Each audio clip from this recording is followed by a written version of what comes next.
बिहारी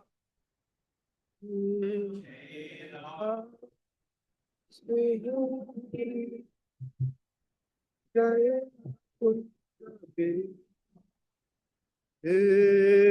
जय राधा रस बिहारी जय कुंज बिहारी जय हरि हरि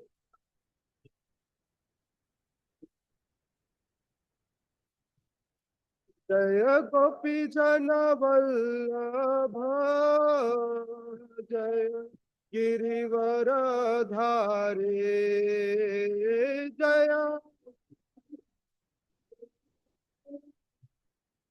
जय जय गोपी जन वल्लभ जय गिरिवर धारी जय देखो तो माइक कैसे निकल रहा है यशोदानंदन ब्रज जन रंजन हरि हरि यशोदानंदन ब्रज जन रंजन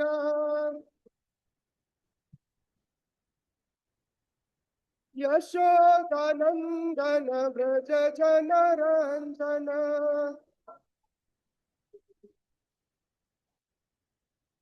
यमुना तेरा वनचारी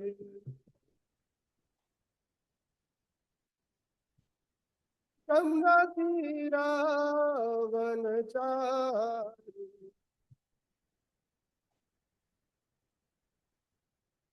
जय राधा रस बिहारी कुंज बिहारी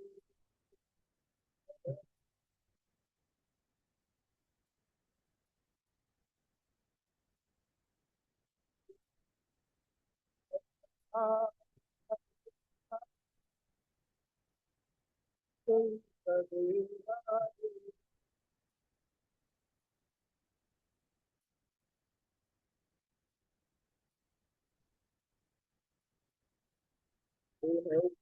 कृष्णा हरे कृष्णा कृष्ण कृष्ण हरे हरे हरे राम राम राम हरे हरे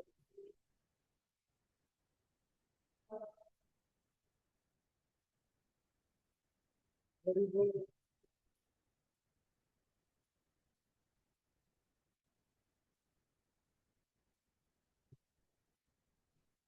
हरे कृष्णा हरे कृष्णा कृष्ण कृष्णा हरे हरे हरे राम राम राम हरे हरे हरे कृष्ण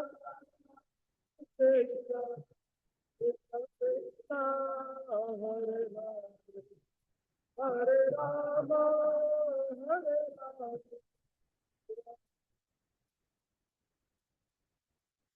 कृष्णा हरे कृष्णा कृष्ण कृष्णा हरे हरे हरे राम राम राम हरे हरे हरे कृष्णा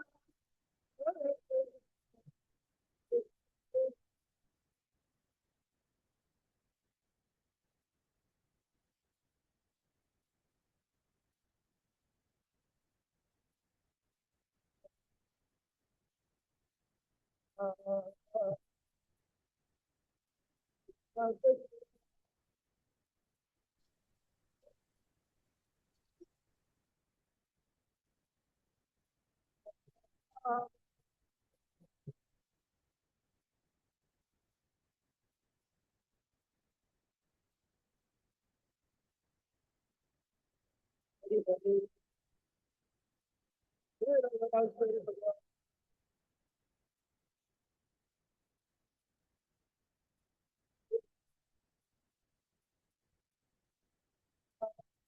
कृष्ण कृष्ण हरे हरे हरे राम राम राम राम हरे हरे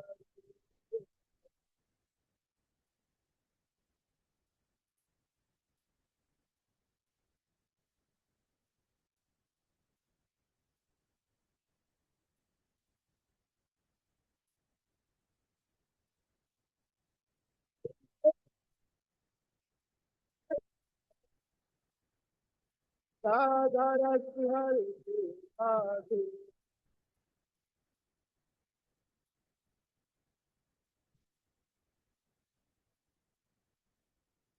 जय जय जय सखा जय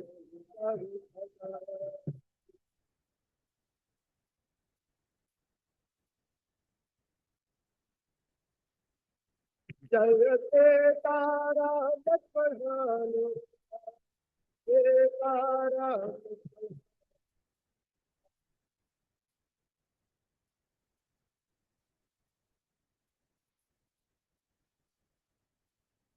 जय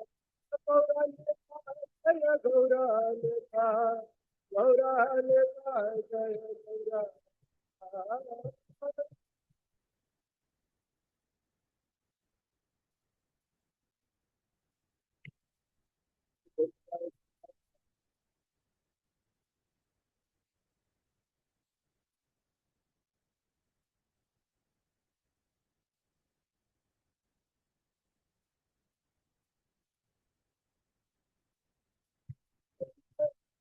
सबका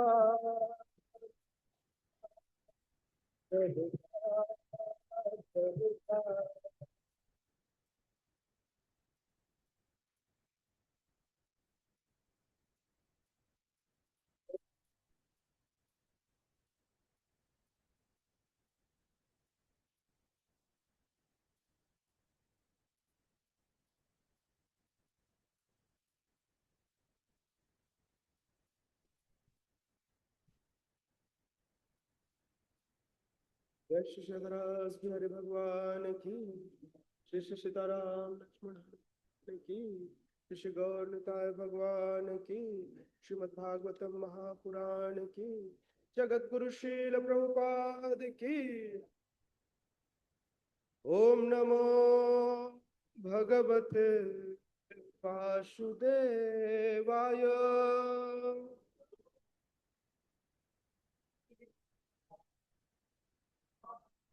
ओम नमो भगवते वासुदेवाय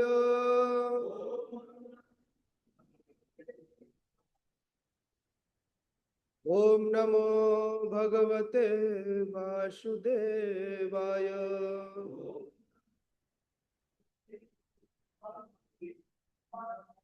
नारायणं नमस्कृत्य नरं चैव नरोत्तमं देवीं सरस्वतीं व्यासं ततो जयमुदीरये नष्टप्रायेषु भद्रेषु नित्यं भागवत सेवया भगवती उत्तम श्लोके भक्तिर्भवति नैष्टिकी कृष्णाय वासुदेवाय देवकी नंदनाय च नंदगोपकुमाराय गोविंदाय नमो नमः।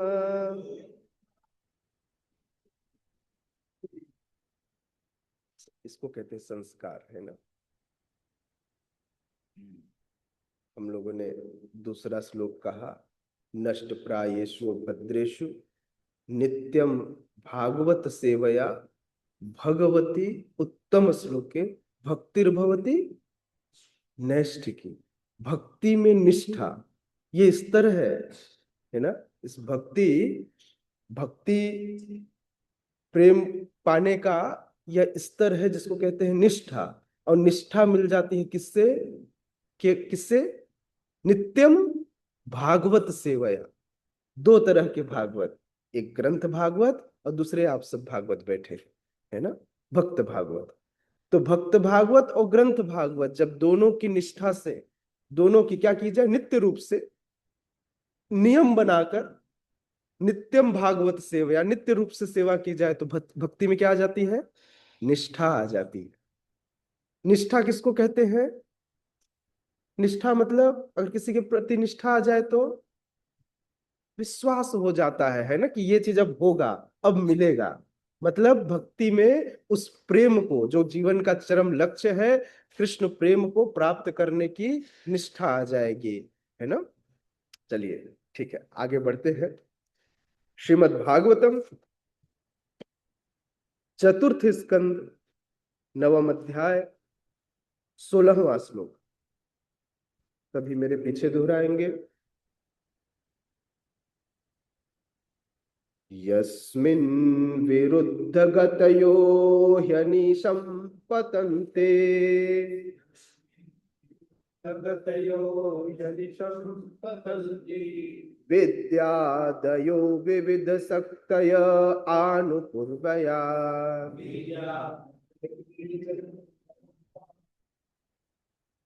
तद ब्रह्म विश्वभवमेकमनन्तमाद्यम्,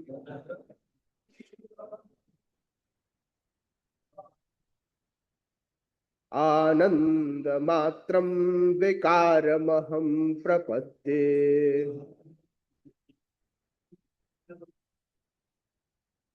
यस्मिन् विरुद्ध गतयो ह्यनिशं पतन्ते,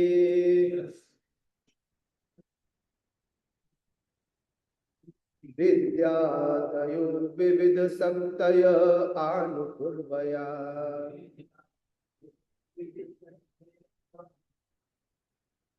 तद ब्रह्म विश्वभवमेकमनन्तमाद्यम्,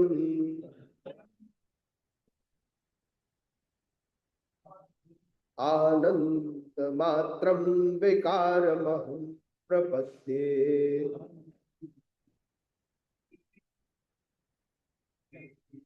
यस्मिन् विरुद्ध गतयो ह्यनिशं पतन्ते,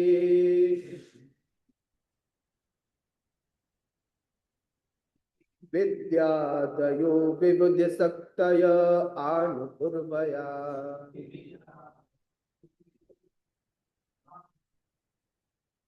तद ब्रह्म विश्वभवमेकमनन्तमाद्यम्,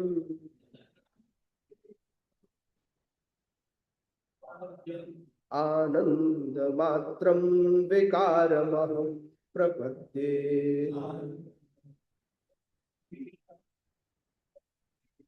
कृपया दोहराएं। विरुद्धगतयो यनिशं पतन्ति, यस्मिन् विरुद्ध गतयो ह्यनिशं पतन्ते, शक्तय आनुपूर्व्या। विद्यादयो विविधशक्तयो आनुपूर्वया। ब्रह्म विश्वभवमेकमनन्तमाद्यम्, तद ब्रह्म विश्वभवमेकमनन्तमाद्यम्, विकारमहं प्रपद्ये। आनन्दमात्रं विकारमहं प्रपद्ये।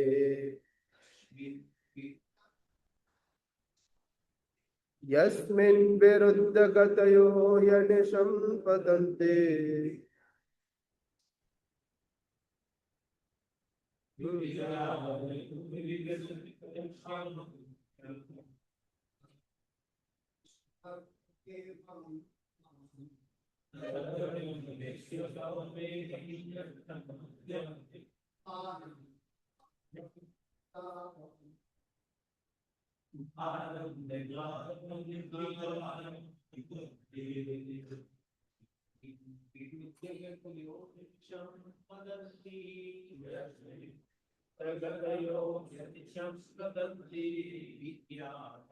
विविध सत्तस्यानुज्ञा विद्या विविध सत्तस्यानुज्ञा अतुप्रेत्य विश्वं ऐकमनन्तवाद्यं तदानि विश्वं तेमात्मं पवित्रं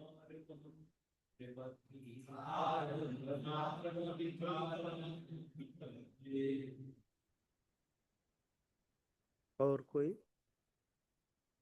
माता जी?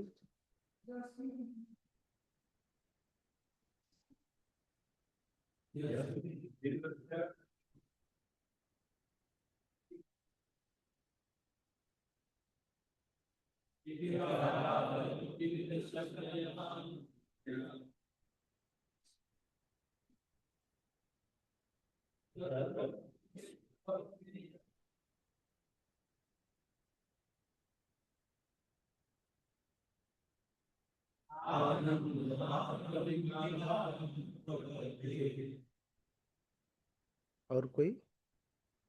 यस्मिन् जगतयो संपतन्ति यस्मिन् जगतयो संपतन्ति विद्यालयो विविधसत्तयतानुज्ञातयो विविधसत्तयतानुज्ञातयो तद्ब्रह्म विष्णुभवमेकमनन्तमाद्यं तद्ब्रह्म विष्णुभवमेकमनन्तमाद्यं आनन्दं विकारं प्रपद्ये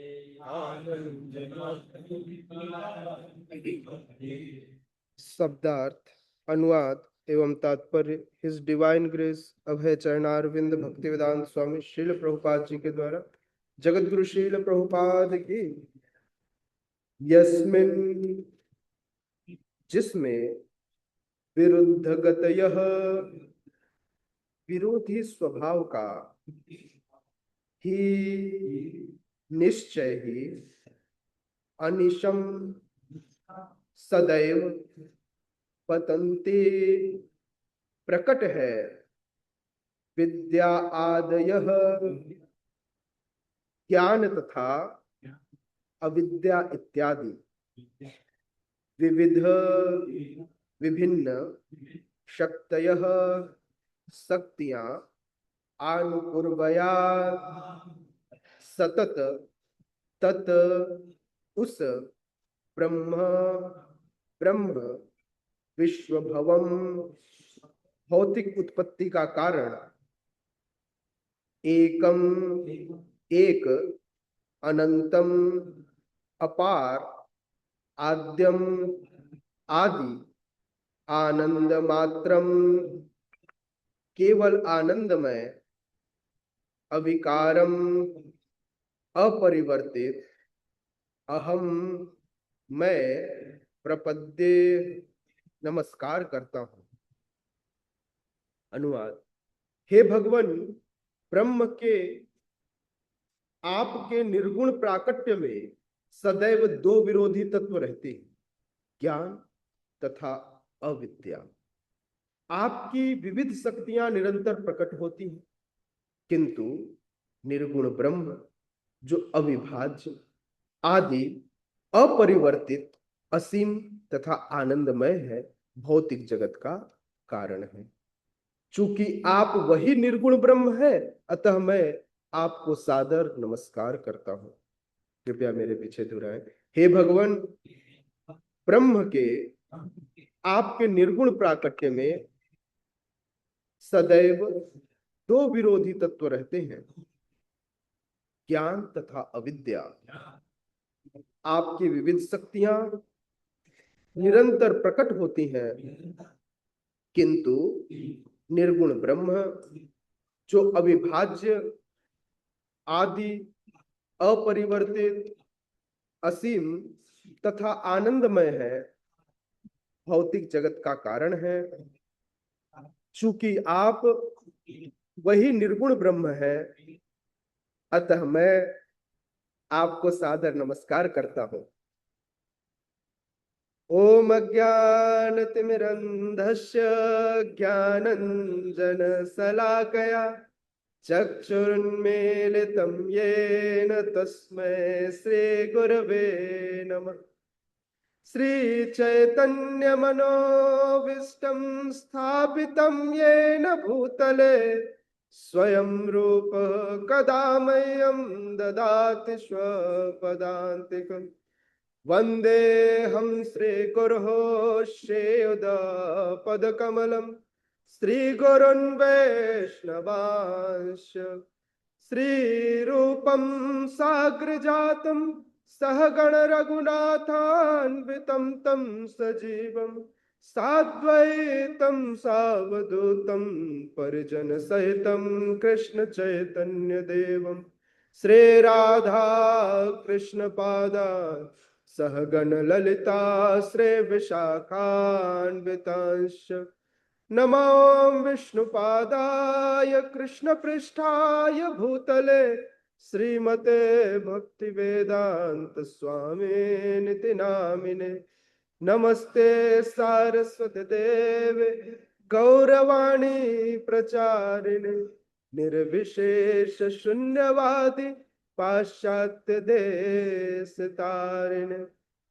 नमो महावदान्याय कृष्ण प्रेम प्रदायते कृष्णाय कृष्ण चैतन्य नामिने गौरत्विषे नमः।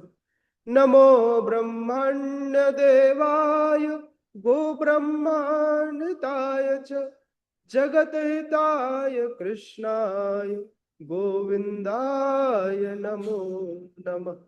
हे कृष्ण करुणा सिंधु दीनबंधो जगत्पते गोपेश गोपिका कांत राधा कांत नमोस्तुते। तप्त कांचन गौरांगी राधे वृंदावनेश्वरे वृषभानुसुते देवी प्रणमामि हरे प्रिय। नीलाम्बुजश्यामल कोमलांगं सीता समारोपित वामभागं पाणौ महासायक चारुचापं नमामि रामं रघुवंशनाथं। वाञ्छाकल्पतरुभ्यश्च कृपा सिन्धुभ्यैव च पतितानां पावनेभ्यो वैष्णवेभ्यो नमो नमः। जय श्री कृष्ण चैतन्य प्रभु नित्यानंद श्री अद्वैत गदाधर श्रीवासादि गौर भक्त वृंद। हरे कृष्णा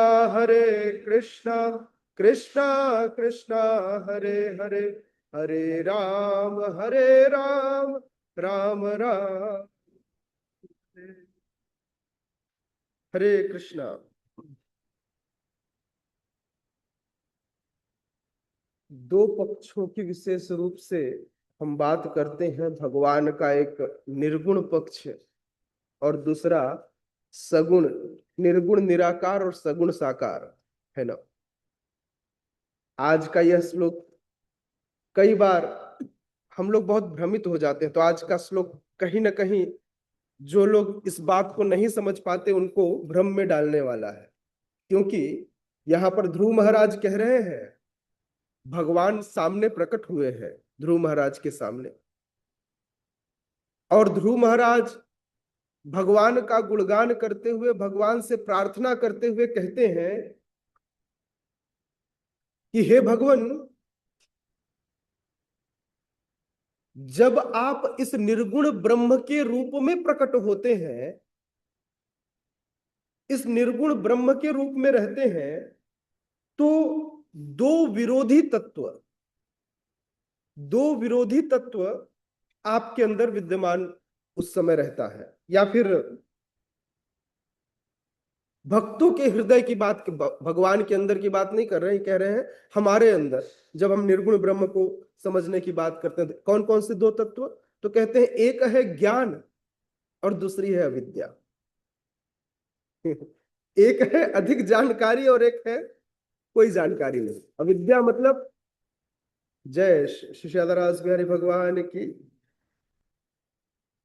भगवान की विविध शक्तियां समय समय पर प्रकट होती रहती हैं, किंतु जो भगवान का साक्षात स्वरूप है, जो निर्गुण ब्रह्म है, वो अविभाज्य है, वह आदि है, वह अपरिवर्तित है, वह सनातन है, वह आनंदमय है ना। यही भौतिक जगत का कारण है। ब्रह्मा जी ब्रह्म संहिता के प्रथम श्लोक में कहते हैं, ईश्वर परम कृष्ण सच्चिदानंद विग्रह। भगवान का स्वरूप कैसा है? सच्चिद आनंद, अनादिर आदिर गोविंद, जिनका न तो आदि है और न अंत है। अनादिर आदिर गोविंद सर्व कारण कारणम, जो सभी कारणों के कारण है। सेम बात यहां पर कौन कह रहे हैं? ब्रह्मा जी के वंशज ध्रुव महाराज, उनके परपोते क्या कह रहे हैं? कह रहे हैं कि निर्गुण ब्रह्म वे हैं जो अविभाज्य है, जो आदि है, जो अपरिवर्तित है, जो असीम है, जो आनंदमय है और जो भौतिक जगत के कारण है। दोनों में सिमिलरिटी दिखाई दी, दोनों एक ही बात कह रहे हैं। मतलब किसकी बात की जा रही है? भगवान की। सामने कौन खड़े हैं उनके? स्वयं भगवान खड़े हैं। ध्रुव महाराज के सामने भगवान को ही बता रहे हैं कि भगवान ये आपका एक स्वरूप है, एक निर्गुण ब्रह्म स्वरूप है ना। चूंकि आप वही निर्गुण ब्रह्म है जिसकी मैं बात कर रहा हूं, इसलिए मैं आपको सादर नमस्कार करता हूं।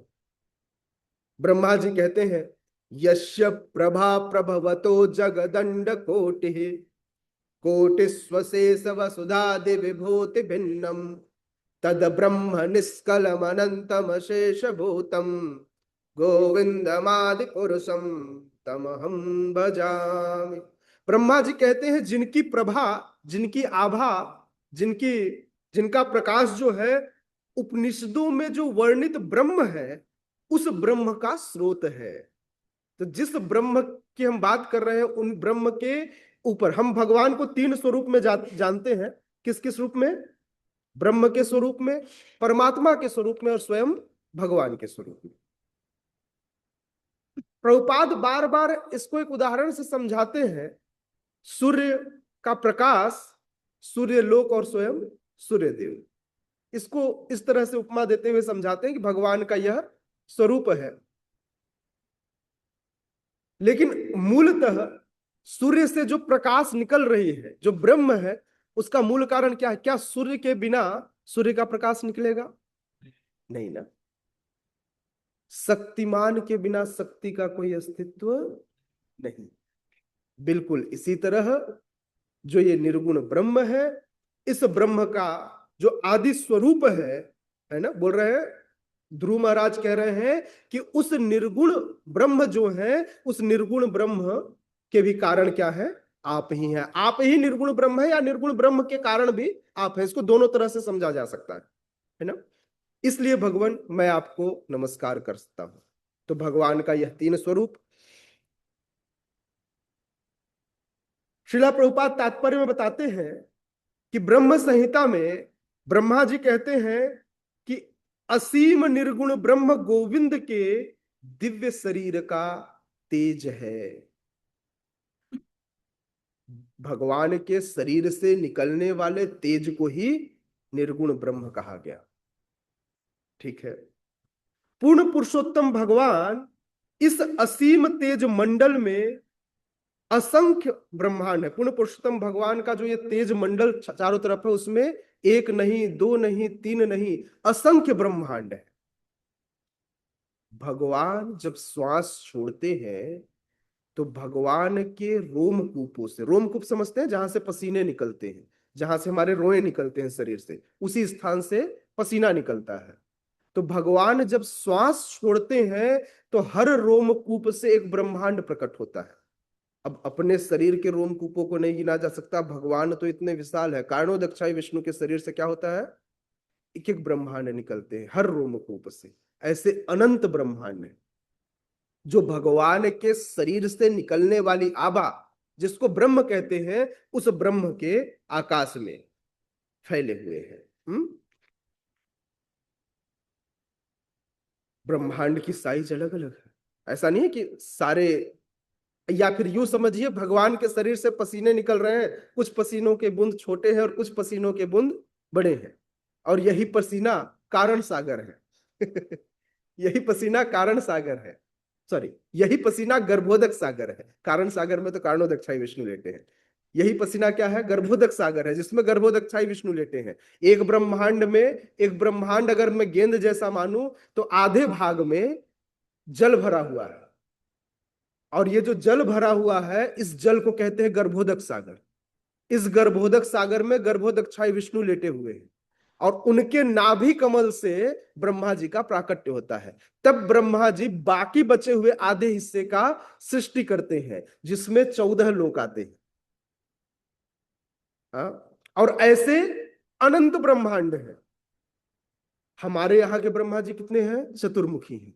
कुछ जगह पे एक मुखी ब्रह्मा भी हैं, कुछ जगह पे 2 मुखी ब्रह्मा भी हैं, कुछ जगह पे अष्टमुखी, तो कुछ जगह पे 100 मुखी, 1000 मुखी और लाख मुखी ब्रह्मा भी हैं। डिपेंड करता है कि ब्रह्मांड का साइज कैसा है। जो ब्रह्मांड इस ब्रह्मांड का आधा है, वहां 2 मुखी ब्रह्मा है। जो इसका दुगना है, वहां अष्टमुखी ब्रह्मा है। तो इस ब्रह्मांड के साइज के हिसाब से बुद्धि उतनी भगवान ने दी जितना उनको काम था।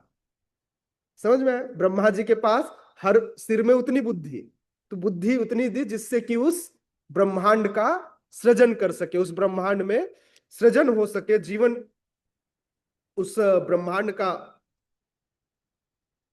क्या कर सके, ब्रह्मांड को चला सके। तो इस भौतिक जगत के तत्कालिक कारण मूलतः देखा जाए तो ब्रह्म है। क्या है? जैसे आपको कोई टेंडर लेना हो, प्रधानमंत्री जी ने कोई बड़ा सा काम निकाला हो, लेकिन आपको टेंडर चाहिए, तो आप टेंडर के लिए किसी व्यक्ति से संपर्क करते हैं, ठीक है, और आपको वो व्यक्ति वह टेंडर दिला देता है। तो आपको टेंडर मिलने का तत्कालिक कारण कौन था? वह व्यक्ति जिसने आपको दिलाया। लेकिन मूलतः टेंडर को किसने दिया? प्रधानमंत्री जी ने। तो किसी ने ये नहीं देखा कि प्रधानमंत्री जी के द्वारा दिया गया ये टेंडर है। सब बोले प्रभु जी आप नहीं होते तो मुझे टेंडर कैसे मिलता। पूरे जीवन हम क्या करते हैं? उसके पीछे हाथ जोड़े खड़े रहते हैं, क्योंकि उनके कारण हमें टेंडर मिला। कितने लोग प्रधानमंत्री को धन्यवाद देने गए? टेक्निकल टर्म है, अगर इसको आप समझ सके तो, है ना। बिल्कुल उसी तरह यहां पर इस ब्रह्मांड का तत्कालिक कारण ब्रह्म ही दिखाई देता है, और मैक्सिमम लोग भगवान को नहीं समझ पाते, क्योंकि उन्हें लगता है कि इस ब्रह्मांड का मूल कारण यह निर्गुण ब्रह्म ही है। इसके तो इसलिए कहते हैं कि भगवान के निर्गुण प्राकट्य में 2 विरोधी तत्व उत्पन्न हो जाते हैं। कौन कौन से? एक है ज्ञान और दूसरी है अविद्या। शरीर अविद्या जल, शरीर अविद्या जाल। तो ये शरीर क्या है? अविद्या का जाल है। बचपन से लेकर आप जो पढ़ाई कर रहे हैं और बड़े बड़े औहदे पा लिए, ये अविद्या है। ये विद्या नहीं है। हम जाते कहां है? विद्यालय। नाम क्या है? विद्यालय। एक्चुअली यह विद्यालय है, यह स्कूल नहीं है। ये स्कूल तो ये स्कूल बड़ा खतरनाक शब्द है, पता आपको? हम सबको यही नहीं पता कि ये स्कूल शब्द कैसे आया होगा। जब विदेशी शक्तियों का आक्रमण हुआ और हमारे भारत वर्ष पर, इस भारत देश पर विदेशी शक्तियों ने अपना आधिपत्य जमाने का सोचा, तो पहले यहां पर जितनी परंपराएं थी, उस परंपराओं के अंदर छोटी छोटी चीज का प्रवेश कराया। उसमें से एक शब्द है स्कूल। जाने अनजाने में पहले इसको मिश्रित कराया। ये स्कूल में, हमारे यहां स्कूल नहीं चलता था, हमारे यहां गुरुकुल चलता था। स्कूल नहीं चलता था। क्या चलता था? गुरुकुल। तो गुरुकुल से गुरु को हटा दिए और उसका ले लिए कुल, और ईसा मसीह से ले लिए ईस और बना दिए स्कूल, नॉट गुरुकुल। इस प्रकार से हमारे धर्म के अंदर उन्होंने फूट डालने का प्रयास किया। यह विद्यालय है। क्या है? विद्यालय, विद्या का घर। जहां विद्या पाई जाती, लेकिन आज अविद्या कहीं नहीं बांटी जाती। हमारे अथक प्रयास से हमारे प्रभु जी, हिज ग्रेस राम रघुनाथ प्रभु जी 2018 से एक विशेष प्रयास में लगे हुए थे, और उन्होंने सोचा कि इस विद्यालय से सही में विद्या बांटा जाए। तो उन्होंने लगातार महाविद्यालयों के प्रोफेसरों से, जो भक्त न हो लेकिन सपोर्टिव तो थे, उनके साथ मिलकर एक कार्यक्रम की शुरुआत की। और आज उनके प्रयास से हम सब जो उनके साथ रहने वाले, जो उनके उनके शिक्षार्थी हैं, हमें एक मौका मिला कि हम महाविद्यालयों में जाकर विद्या के ज्ञान का वितरण कर सकें। और आज छत्तीसगढ़ के ऐसे 30 से अधिक कॉलेजों में हमें विद्या वितरण करने का सौभाग्य प्राप्त हुआ। बोलिए हरि बोल। आज हम पूरे छत्तीसगढ़ में इन विद्यालयों से विद्या का वितरण करेंगे। यह प्रयास है। आप देखिए वैष्णव कैसे प्रयास करते हैं जन सामान्य के फायदे के लिए, जिसमें उनका कोई स्वार्थ नहीं। न तो उनको पैसा मिलना है, न तो उनको शक्ति और संपत्ति मिलनी है, कुछ नहीं। क्योंकि ये वैष्णव है जो पर दुखे दुखी होते हैं। आम जनता क्या होती है, दूसरों को दुख मिले तो सुख मिलता है, बोले अच्छा हुआ, हमको तो पता था इनका जीवन ऐसा ही होने वाला है, हम आनंद लेते हैं दूसरों के दुख से। लेकिन वैष्णव कौन है? वैष्णव वो है जो दूसरों के दुख को देखकर दुखी हो। तो वैष्णवों को दिखाई देता है कि यह शरीर अविद्या का जाल बना हुआ है, और ये जड़ इंद्रियां केवल इसे भोगने में लगी हुई हैं। तो इस शरीर को इस अविद्या के जाल से बाहर निकालने के लिए उस ज्ञान का प्रवाह कराना होगा, जो कि भक्तों के संग से प्राप्त होगा। और भक्तों के संग, अभी हमने कहा था नित्यम भागवत सेवया। यहां भागवत मैंने दो प्रकार, जहां पर एक शास्त्र भागवत और दूसरा भक्त भागवत, तो दोनों के संग का जुगाड़ कर दिया। क्योंकि भक्त पढ़ाने जाएगा और अपने साथ हाथ में शास्त्र लेकर जाएगा, दोनों का संग एक साथ, उन्हें मिलेगी स्वीकृति, और वे भी कल आकर बोलेंगे हरि बोल हरि बोल हरि हरि बोल, ओ हरि बोल हरि बोल हरि हरि बोल, ओ हरि बोल हरि बोल हरि हरि बोल। इतना आसान नहीं होता। शिला प्रभुपाद कहते हैं तात्पर्य में, दैवी हेषा गुणमयी मम माया दुरत्या। भगवान भगवत गीता में कह रहे हैं कि भगवान की यह जो माया शक्ति है इतनी प्रबल है कि मुख से एक बार हरि शब्द निकलवाने में पता नहीं पूरे जीवन ना लग जाए। बहुत आसान नहीं होता कि कोई मुख से कहे हरि। आप उसे बोलेंगे हरि बोल तो शायद मुंह से हरि बोल ना बोले। आप बोले हरे कृष्णा, वो हाथ जोड़ लेगा, सिर हिला देगा, लेकिन मुंह से हरे कृष्णा नहीं बोलेगा। आपने देखा होगा ना, कई लोग क्या बोलते होंगे, बोले हरे हरे कृष्णा प्रभु जी, बोले है? सिर हिला देगा, मुंह हिला देगा, लेकिन मुंह से हरे कृष्णा नहीं बोलेगा। क्योंकि मुख से भगवान का नाम लेने की उसकी स्वीकृति नहीं मिली। लेकिन आप बार बार जाकर उसे बोलेंगे तो धीरे धीरे उसके अंदर उस स्वीकृति से एक शक्ति का, आध्यात्मिक शक्ति का संचार होगा। एक समय होगा जब उसके अंदर से दुर्व्यसन खत्म होंगे और अपने आप उसके मुख से हरे कृष्ण निकलेगा, हरि बोल निकलेगा, राम राम निकलेगा, जय श्री राम निकलेगा। आसान नहीं। पहले परंपरा थी, आपने देखा होगा, लोग हाय बाय नहीं करते थे, बोले राम राम भाई जी, सब बोले राम राम भाई जी। सुना है आप लोगों ने? हमारे यहां आज भी राम राम चलता है। आ? तो भगवान की यह बहिरंगा शक्ति है जिसे भगवान कह रहे हैं दुरत्य है। और यह दुरत्य है दो चीजें, मैं अभी बता रहा था, पर कल के ही क्लास में बता रहा था कि हमारे तनुज प्रभु मुझसे बोले, प्रभु जी यहाँ पर लिखा हुआ है अविद्या, ये अविद्या क्या है? तो भक्ति मार्ग में दो रुकावट, भक्ति मार्ग में दो रुकावट, पहला ज्ञान और दूसरा अविद्या। जो बहुत ज्ञानी है वो अपने ज्ञान के अहंकार में डूब जाता है।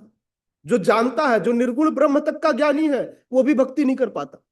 वो भी आसान नहीं है, इसलिए बहुत ज्ञान होना भी बड़ा खतरनाक है।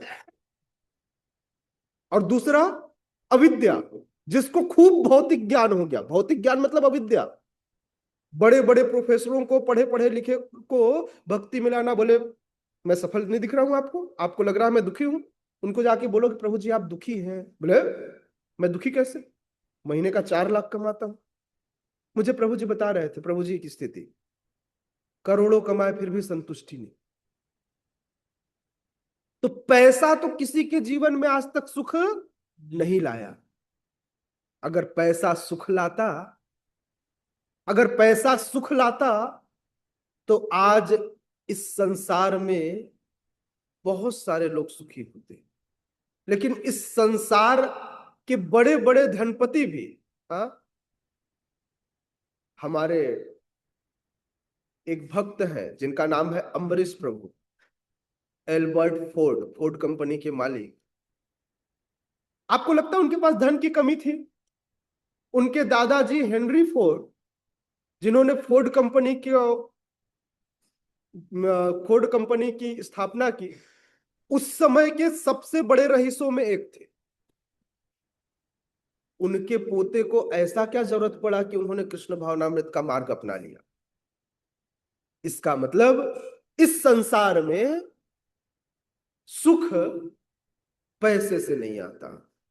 हर व्यक्ति अशांत है। इस भव सागर में अपने जड़ इंद्रियों को तृप्त कर पाना आसान नहीं है। हम रोज प्लान बनाते हैं कि आज सुख आएगा, आज सुख आएगा। अच्छा, बच्चे थे तो लगा था स्कूल पास कर लेंगे तो सुख आएगा, कॉलेज में गए तो लगा कॉलेज पास कर लेंगे तो सुख आएगा, नौकरी मिल जाएगी तो सुख आएगा, पत्नी आ जाएगी तो सुख आएगा, बच्चे हो जाएंगे तो सुख आ जाएगा, रिटायरमेंट हो जाएगी तो सुख आएगा, बच्चों की शादी करा देंगे तो सुख आएगा। आज तक सुख का इंतजार कर रहे हैं। कितने लोगों के जीवन में सुख आया? कोई सुख नहीं। हर दिन अपेक्षाएं बढ़ती गई और सुख दूर जाता गया। जिस प्रकार से अपनी परछाई को नहीं पकड़ा जा सकता, उसी प्रकार से सुख हर क्षण के साथ हमसे दूर जाता जाता है। क्योंकि यह भगवान कह रहे हैं, देवी हेषा गुणमयी मम माया दुरत्यया।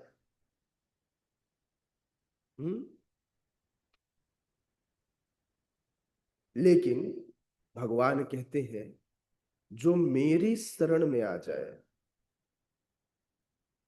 माया में ताम तरंतिते, वह इस माया को आराम से तैर कर पार कर सकता है।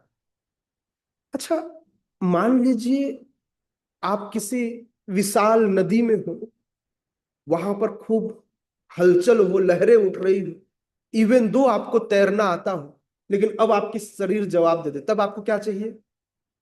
एक सहारा, जिसको कहते हैं नाव। इस भव सागर में उठ रही लहरों पर जब जीवन की, ये जीवन जो है जब डगमगाती है, जीवन टलमल कमल दल जल, तो यह जीवन कैसे हिलती है? जैसे कमल के पत्ते के ऊपर एक बूंद पानी क्या होता रहता है? हिलता रहता है। उसी तरह हमारी स्थिति है। ऐसा लगता है अब डूबेगी तब डूबे। थोड़ा सा भी कमल का पत्ता अगर एक साइड झुका तो पानी ढर से उसके अंदर। बिल्कुल ऐसा ही हमारा जीवन क्या है? फंसा हुआ है इस भवसागर में, जहां पर हमें नौका चाहिए। और ये नौका क्या है? भजहूं रे मन श्री नंद नंदन, अभय चरणार विंद। ये नौका है क्या? भगवान के चरण कमल। तो भगवान के चरण कमल का आश्रय लिए बिना कोई व्यक्ति इस भवसागर से पार नहीं जा सकता। पैसा कमा सकता है, अब प्याऊ खुलवाएगा तो पुण्य आएगा, पुण्य आएगा तो स्वर्ग जाएगा, स्वर्ग से स्वीकृति लेकर अच्छे कुल में जन्म लेगा, खूब पैसा आएगा, लेकिन सुख और शांति नहीं आएगी। जीवन में तीन चीजें आती हैं, सुख, शांति और आनंद। सुख मिलता है शरीर को, शांति मिलती है मन को, आनंद मिलता है आत्मा को। भूख लगी हो, खाना खिला दे, बोले मजा आ गया, मैं सुखी। तो वो कुछ क्षण का सुख था। किसी ने आपको पीटा हो और उसे जाकर कोई पीट दे तो आपके मन को शांति मिल जाती, बोले भाई मेरा बदला हो गया। लेकिन आनंद नहीं आता। आनंद होता है जो अनायास ही भगवान के सामने खड़े हो, बोले पता नहीं प्रभु जी आज क्यों अच्छा लग रहा है, प्रभु जी मंदिर आने में मुझे नहीं पता कि क्या हुआ, बस अच्छा लग रहा है। तो ये ना मन की शांति है न शरीर का सुख है। क्योंकि भाई मार्बल में खड़े होकर किसको अच्छा लगता है, ठंड का समय हो, खाली पांव हो और मार्बल में खड़े कर दो, लेकिन फिर भी आनंद आ रहा है, फिर भी अच्छा लग रहा है। क्यों? क्योंकि ये आनंद की जगह है, क्योंकि वे आनंद सार है। अवतार सार गोरावतार, ये अवतारों के सार चैतन्य महाप्रभु हैं, जिन्होंने कृष्ण प्रेम धन इस हरे कृष्ण महामंत्र के साथ परोस दिया। हरे कृष्णा कृष्णा कृष्णा हरे हरे, हरे राम राम राम हरे। गाइए। हरि दयाल मोरा, जय राधा नाथ। गाइए। हरि दयाल मोरा, जय राधा नाथ। हरि दयाल मोरा, जय राधा नाथ। हरि दयाल मोरा, जय राधा नाथ। बारो बारो ए बारो, लह निज साथ। बारो बारो लह निज साथ। बारो बारो ए बारो, लह निज साथ। बारो बारो लह निज साथ। बहु योनि भ्रमिनाथ, लोई शरण। बहु योनि भ्रमिनाथ, लोई शरण। निज गुण कृपा कर, अधम तारण। निज गुण कृपा कर, अधम तारण। हरि दयाल मोरा, जय राधा नाथ।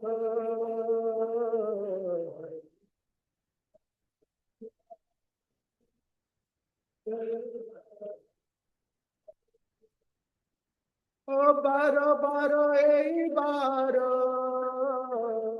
लह निज साथ। बारो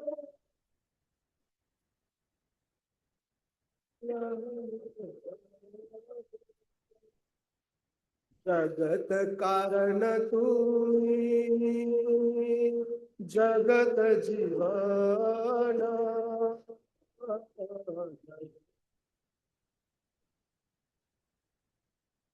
जगत जीवन। जगत कारण तुम्ही जगत जीवन जगत कारण तुम्ही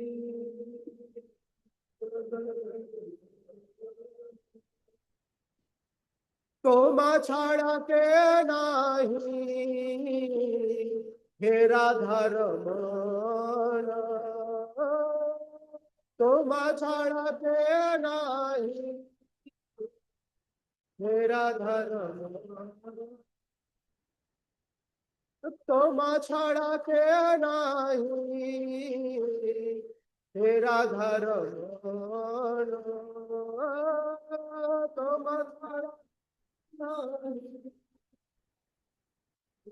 छाड़ा भुवन मंगल तुम्ही भुवनेर पति भुवन भुवनेर भुवन मंगल तुम्ही भुवनेर पति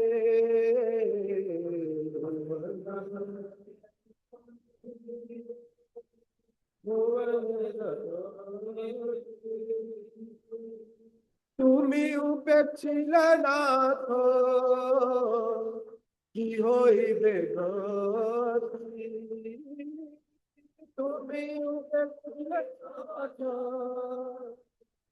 কি হইবে গতি তুমি উপেক্ষিলে নাথ কি হইবে গতি তুমি উপেক্ষিলে নাথ কি হইবে হরি দয়াল মোরা জয় রাধা দাস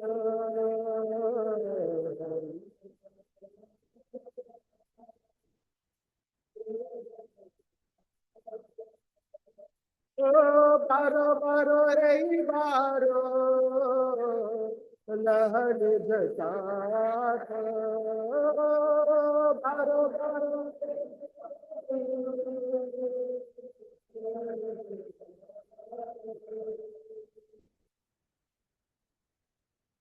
प्रार्थना ऐसे करनी चाहिए कि भगवान स्वयं उठकर आ जाए।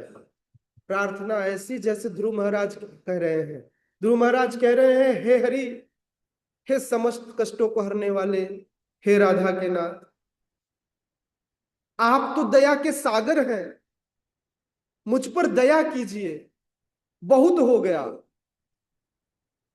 एक बार नहीं, दो बार नहीं, तीन बार नहीं, बार बार मैंने इस भवसागर में जन्म लिया। कभी कीट के रूप में, कभी पतंग के रूप में, कभी पक्षी, कभी किसी अन्य जीव के रूप में, कभी श्रिप, कभी श्रृगाल। बस इस बार नहीं भगवान, इस बार बस आपकी शरण में आना। संकल्प है ऐसा, हम भूल जाते हैं। संकल्प लेना पड़ेगा कि भगवान बस अब इस जन्म के बाद नहीं, बारो बारो यही बार, अब इस बार तो आप मुझे अपनी शरण में ले ही लीजिए। अब आशा नहीं हो, अब इस संसार से कोई आशा नहीं। अनेक योनियों में घूम लिया भगवान, इस सुख की तलाश में, इस आनंद की तलाश में, और भगवान अब इस संसार से निराशा पाकर आपकी शरण में आए हो। जब तक व्यक्ति को अनुभव नहीं होता तब तक भगवान के पास आता नहीं। कब आते भगवान के पास? भगवान बड़ा जीवन में कष्ट है, मेरी बीवी भाग गई। कष्ट यह है कि बीवी भाग रही, कष्ट दूर चली गई, ऐसा बोलना चाहिए। नहीं नहीं, दोनों के लिए कष्ट था, वाइस वर्सा। क्या है ना, मैं अपने पक्ष से कह रहा हूं, दोनों के लिए कष्ट ही है। मैं हमेशा कहता हूं ना कि एक पति होता है, एक पत्नी होता है। शरीर से ना तो पति होता है ना पत्नी होता है। एक फिलॉसफी मेरी बनाई हुई है कि दो लोगों में एक पति होता है, एक पत्नी होती है। लेकिन आजकल संसार में दोनों पति होते हैं, कोई पत्नी नहीं होती। दोनों एक दूसरे के ऊपर ऑर्डर चलाते हैं। फिर दोनों में से कोई नहीं सुनता तो फाइटिंग होती है, और फाइटिंग के बाद वियोग होता है, तलाक, डाइवोर्स, क्योंकि दोनों पति बनना चाहते थे। संबंध चलेगा कब? जब एक पति होगा और एक पत्नी, एक कहेगा और दूसरा सुने। इस संसार में सभी पत्नी बनने योग्य है, कोई भी पति बनने योग्य नहीं है। एकमात्र पति है, वो है कौन? कौन? जय राधा नाथ। वे राधा के नाथ, एक ही नाथ है, एक ही स्वामी है, एक ही पति है, वे है कृष्ण। बाकी सब पत्नियां, बाकी सब सेविका, क्योंकि यह संसार प्रकृति है, पुरुष केवल कृष्ण है। एकला ईश्वर कृष्ण आर सब भृत्य, जाके जैसे नाचाए ताछे करे नित्य।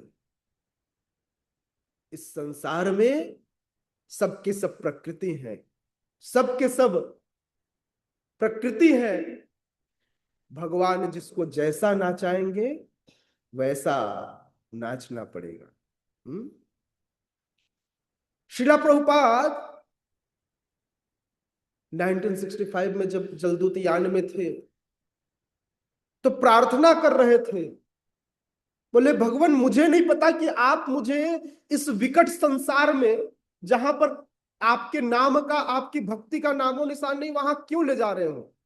लेकिन निश्चित रूप से आपका कोई तो कार्य होगा जो मुझे आप इतनी दूर, भारत से दूर जा रहे हैं, 7 समुंदर पार करके। हाँ, इसलिए नहीं गए कि 7 समुंदर पार में तेरे पीछे पीछे। ना रे भाई, पीछे पीछे वो किसी के नहीं गए, अपने पीछे पूरे संसार को नचाने गए, किसी के पीछे भाग कर नहीं गए। हाँ, 7 समुंदर पार करके गए और जाकर के वहां उन्होंने क्या किया? भगवान के काज को पूरा किया। हनुमान जी को कहते हैं राम काज करिबे को आतुर। तो इसी तरह भगवान के कार्य को पूरा करने के लिए स्वयं प्रभुपाद जो है अपने उस उम्र का ख्याल न करते हो। प्रभुपाद की उम्र कितनी थी? 70 वर्ष। 70 वर्ष में व्यक्ति सोचता है जाके वृंदावन धाम में हरि नाम लूंगा, आराम से शरीर छोड़ूंगा। 70 वर्ष की आयु में प्रभुपाद 7 समुंदर पार करके भगवान का कार्य पूरा करने जा रहे हैं। जब हाथ में पैसा नहीं, वहां किसी को जानते नहीं, रहने का कोई ठिकाना नहीं, प्रसाद मिलेगा कि नहीं मिलेगा इसका कोई पता नहीं, फिर भी भगवान का काज है तो जाना है। ऐसे भगवान, ऐसे भगवान को विनती करते हुए प्रभुपाद कहते हैं, नाचाओ नाचाओ प्रभु, नाचाओ से मते। बोले भगवान मैं तो आपके हाथ की कठपुतली हूं, जैसे नचाना हो वैसे नचा लो। अच्छा, जिस दिन ये स्वीकृति आप, कोई नहीं मानता कि मैं भगवान के हाथ की कठपुतली हूं, हर व्यक्ति कहता है भगवान ये होना चाहिए। हम आके भगवान को ऑर्डर देते हैं, भगवान मैंने ना घर बनाया है, भगवान आप देख लेना। आप भगवान की इच्छा से चलने आए हो ना भगवान को ऑर्डर देने? कितने लोग आकर बोलते हैं भगवान आप जो चाहो वो करो? नहीं, हर व्यक्ति भगवान देख लीजिएगा मेरे घर में बड़ी परेशानी चल रही है। हर व्यक्ति आकर अपना काम सौंप कर जाता है। शिला प्रभुपाद ने काम नहीं सौंपा ना। शिला प्रभुपाद क्या कह रहे हैं? नाचाओ नाचाओ प्रभु, नाचाओ से, मैं आपकी इच्छा से चलने को तैयार हूं, जहां ले चलना हो वहां ले चलो, जैसे नचाना हो वैसे नचाओ, क्योंकि मैं तो आपके हाथ की कठपुतली। ये वाला सरेंडर जब तक नहीं आएगा ना,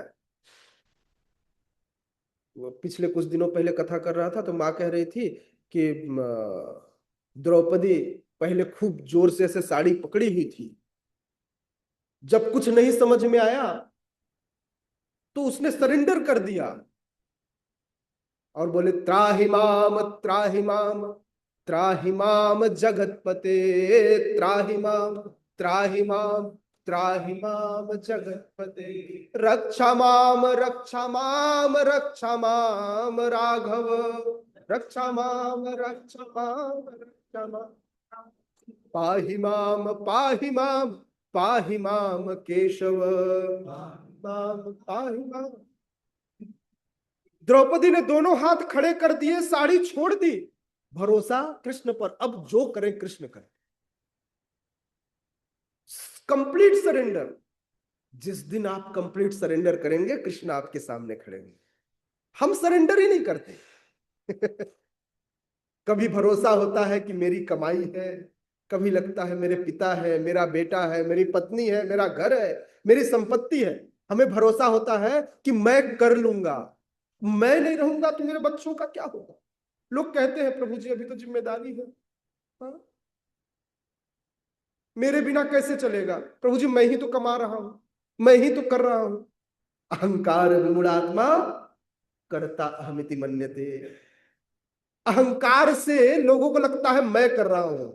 कोविड में हजारों कर्ता निपट गए, फिर नए कर्ता बने। कितने घर के मुखिया जो कमाने वाले थे निपट गए, उनके पीछे सारा घर मर गया होगा? नहीं, कोई नहीं मरा, सब जिंदा है।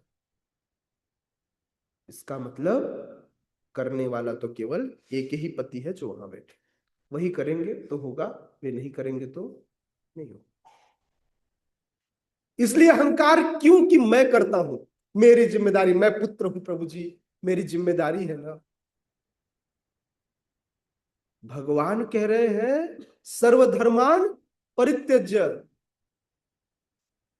तो हिंदू धर्म छोड़ देना चाहिए, ईसाई धर्म छोड़ देना नहीं, नहीं, सर्वस्व धर्म छोड़ देना चाहिए। पुत्र धर्म, पितृ धर्म, मातृ धर्म, सब धर्मों को त्याग दीजिए। कोई धर्म नहीं, एक धर्म। क्या? सेवा धर्म, भगवत धर्म, केवल एक धर्म। भगवान कह रहे हैं सर्वधर्मान परित्यज्य माम एकम।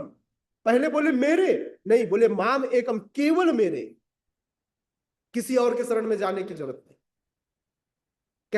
ऐसा भी कह सकते थे माम शरणम ब्रज, लेकिन ऐसा नहीं कहते, माम एकम शरणम ब्रज, मेरे, केवल मेरे शरण में आ, कहीं और जाने की आवश्यकता नहीं है। तो जैसे ऐसा बोले तो तनुज प्रभु भगवान से प्रश्न पर पूछ लिए। बोले भगवान आपकी शरण में आऊंगा तो क्या होगा, क्यों आऊंगा आपकी शरण में? तो तनुज प्रभु को बड़े सिर पे हाथ सहलाते हुए भगवान कहते हैं, हिरण्यकश्यप का हाल देखा ना, क्या हुआ है? तो अगर सिर पे हाथ चाहिए तो क्या करना पड़ेगा? शरण लेनी पड़ेगी। बोले फिर भी मुझे नहीं समझ में, आप बताओ होगा क्या? तो कहते हैं अहम त्वाम सर्व पापेभ्यो, मैं आपके समस्त कार्मिक रिएक्शन ले लूंगा।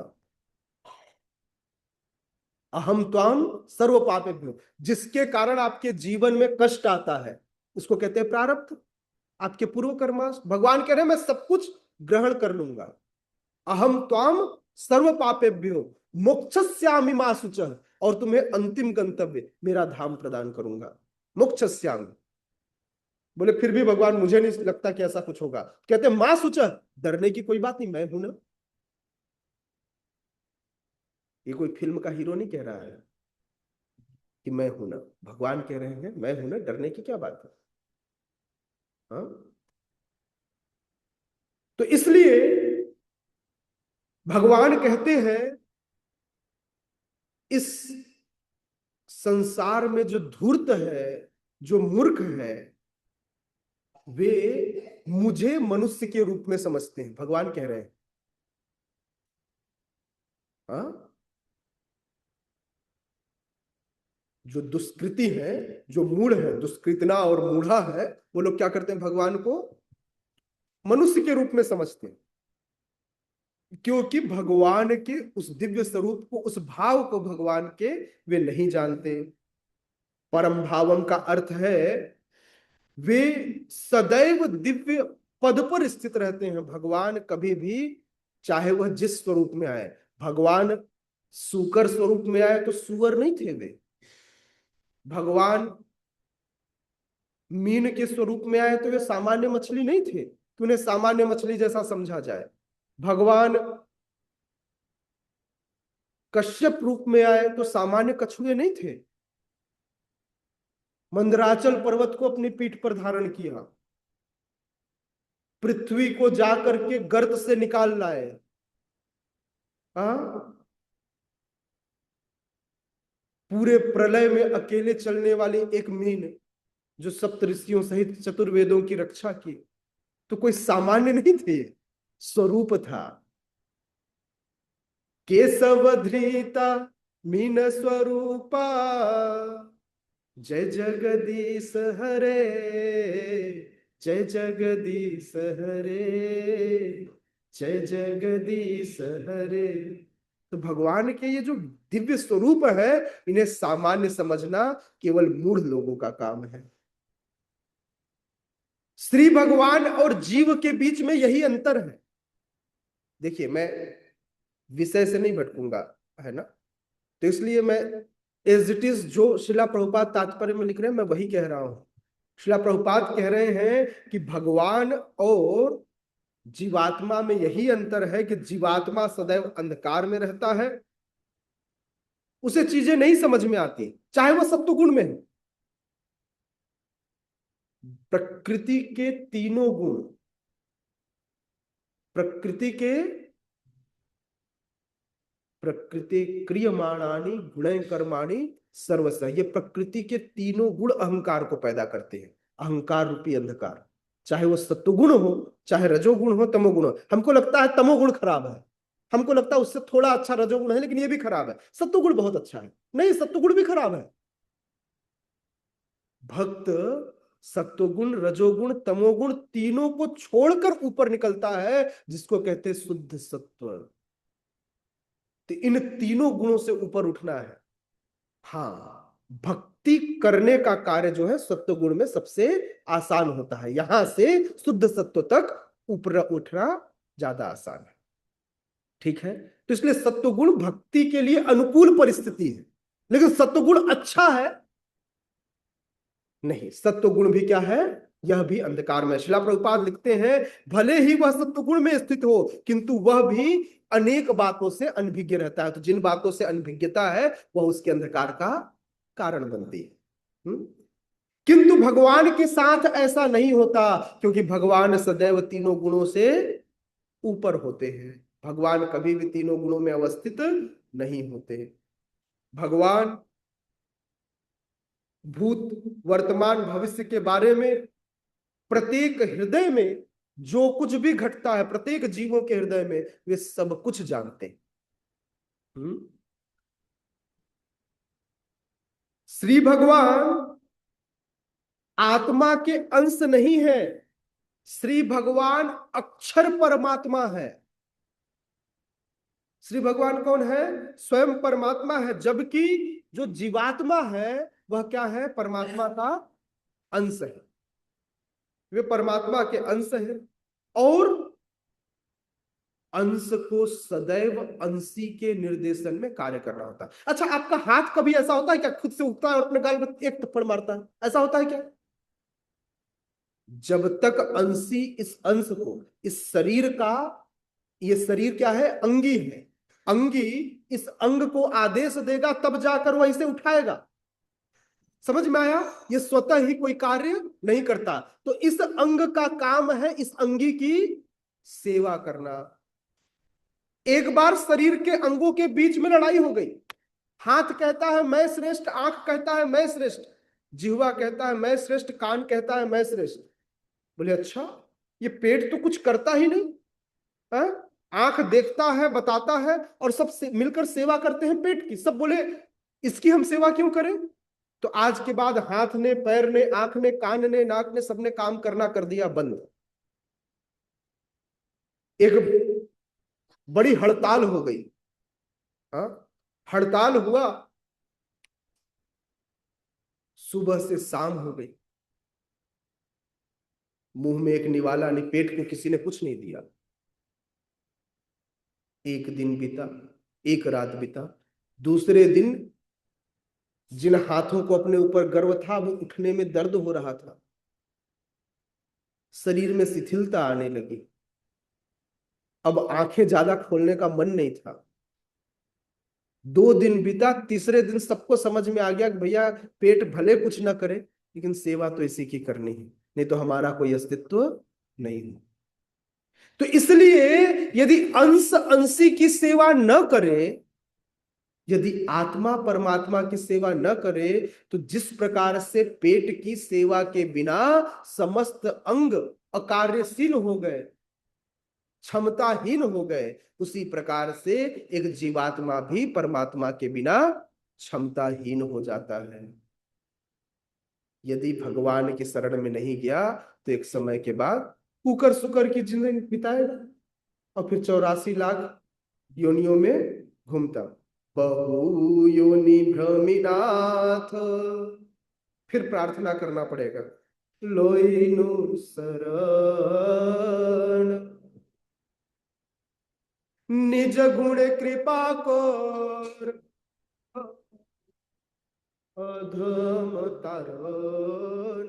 भगवान का एक गुण है जिनको कहते हैं पतित पावन, दीन वत्सल, दीन दयाल, भक्त वत्सल। हाँ, भगवान पतितों का उद्धार करने वाले हैं, भक्तों पर कृपालु है, दीनों को तारने वाले हैं। इसलिए भगवान का यह निज गुण है। तो इसलिए प्रार्थना करनी चाहिए, भगवान मैं तो मूर्ख हूं लेकिन आपका यह गुण है, तो आप अपने गुण के अनुरूप ही मुझ पर कृपा कीजिए। मैं तो बारंबार इस संसार में भटक रहा हूं, 1 जन्म, 2 जन्म, 3 जन्म, 4 जन्म, बारंबार जन्म ले रहा हूं, भटक रहा हूं। भगवान आप कृपा कीजिए। क्योंकि आप ही इस जगत के कारण हैं, आप ही इस जगत के जीवन हैं।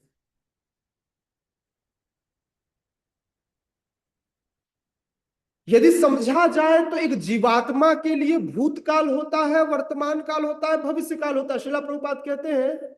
लेकिन भगवान के लिए न तो भूत होता है, न वर्तमान होता है, न भविष्य होता है। भगवान नित्य सनातन है। भगवान काल से पहले भी थे, जब काल नहीं था तब भी भगवान थे। अनादिर आदिर गोविंद, जब काल नहीं था तब भी भगवान थे। तो भगवान समस्त चीजों के कारण है, समस्त कारण कारण है। समस्त चीजों के कारण कौन है? भगवान। इसीलिए इनको क्या कहते हैं ब्रह्मा जी? आदि पुरुष कहते हैं। हाँ, क्या कहते हैं? आदि पुरुष। भगवान कौन है? आदि पुरुष है। गोविंदम आदि पुरुषम तमहम भजामि। हाँ? आदि शंकराचार्य, आदि शंकराचार्य कौन है? स्वयं शिव जी है, जो आदि शंकराचार्य के रूप में आए। जो लोग भक्ति में पूर्ण नहीं थे उनको भटकाने आए। जब वो अपने कार्य करते करते थक गए, मायावाद का प्रचार करते करते थक गए, तो फिर बोले भाई मेरा, मैं तो हूं वैष्णव, जैसे मुझे कोई कार्य दिया जाए लेकिन वो मेरे अनुरूप ना हो, लेकिन चूंकि वह वैष्णव आज्ञा है, गुरु आज्ञा है, इसलिए मैं कर रहा हूं। मुझे पसंद हो या नहीं हो, आज्ञा है तो कर रहा हूं। शिव जी को सेवा मिली, आदि शंकराचार्य के रूप में आया और लोगों को, जो लोग भक्ति में सतर्क नहीं थे उन सबको भटकाया। लेकिन बोले भाई मेरा एक निज कार्य है, वो क्या है? भज गोविंदम भज गोविंदम भज गोविंदम मूढ़मते, भज गोविंदम भज गोविंदम भज गोविंदम भज गोविंदम भज गोविंदम मूढ़मते।